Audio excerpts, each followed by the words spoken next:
काय घटनामध्ये झाल्या गेल्या त्या सोडून द्या. मोठे मन करा, काही चुका पदरात घ्यायचा शिका.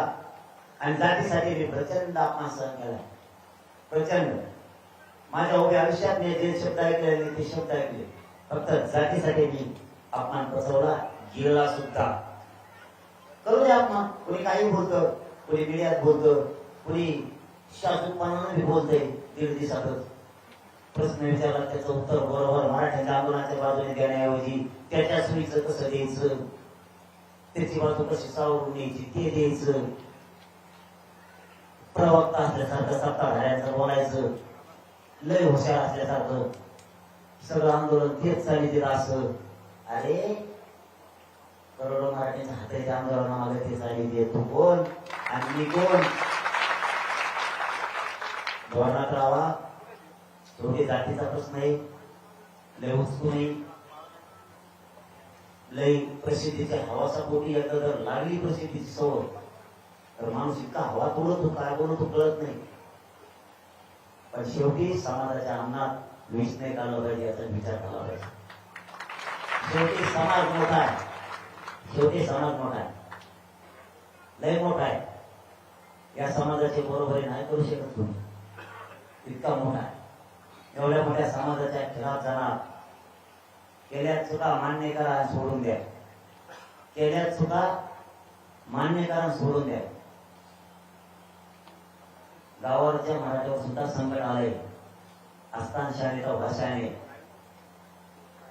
केल्या चुका सोडून द्या, मोकळे व्हा. मोठे म्हणून दाखवा, आम्ही दाखवले. ज्याने आमच्या आयामायाला घोडे लावले त्याला सुद्धा आम्ही जवळ होते. नको जातीचं काम, कुठं लावून धरतो, कोणता तीर मारायला निघाला, निघू नको. शेवटी जातीशी नको बेमानी, जातीशी बेमानी नको, समाजाची बेमानी नको. कारण काही मिळणार नाही आपल्याला.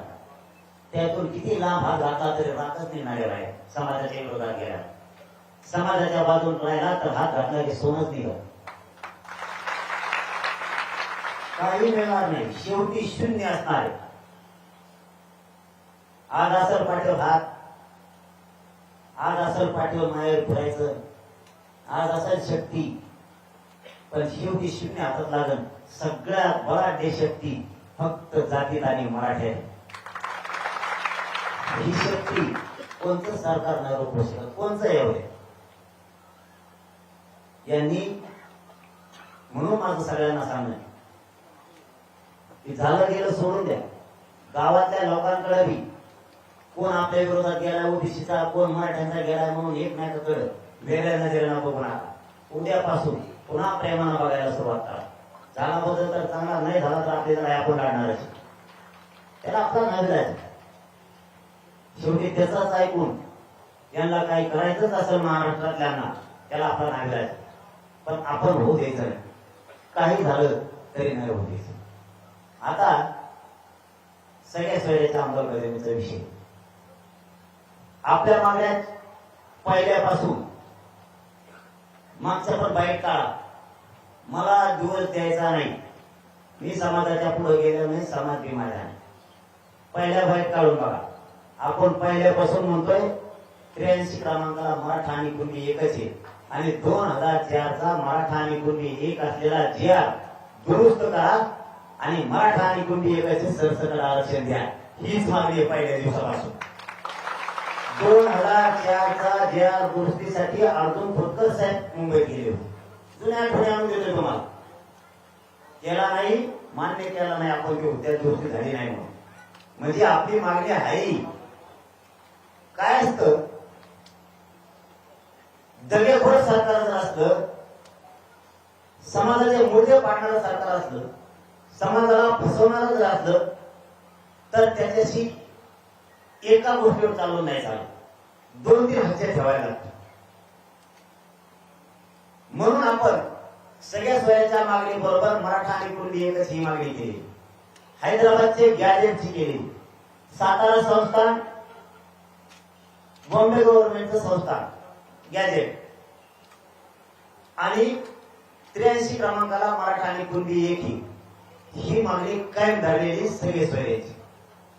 आता त्यात काय आहे, ते बैठका नाहीत का, ते पलट्या नाही बैठका नव्हते. चंद्रकांत पाटील दादा कवाच बैठकी नाही, एका भिंगत होता बघितलं ते जाणी ते म्हणतंय आता 100 देश साहेब म्हणजे पूर्ण ते काय म्हणते दादा, चंद्रकांत दादा म्हणते ती जी अधिसूचना काढली, मान्य झाली, तवाच माघारी गेली. तुम्ही होता का तिथं? नाही. तुम्हाला त्याचं काय माहित आहे का? नाही. आम्ही तिथेही सांगितलं होतं ही व्याख्या आम्हाला मान्य नाही, तुमची तुम्हाला ठेवायची तर ठेवा, आबाकडे करा. ठीक आहे म्हणजे आबाकडे करू आपण, आमची ही व्याख्या आम्हाला पाहिजे. म्हणजे तुम्ही पलट्या मारायला लागला दादा. मी पहिल्यापासून सांगतोय आमच्या व्याख्याप्रमाणे या, आमची व्याख्या तुम्ही घ्यायना. ठीक आहे म्हणजे घेतो आम्ही.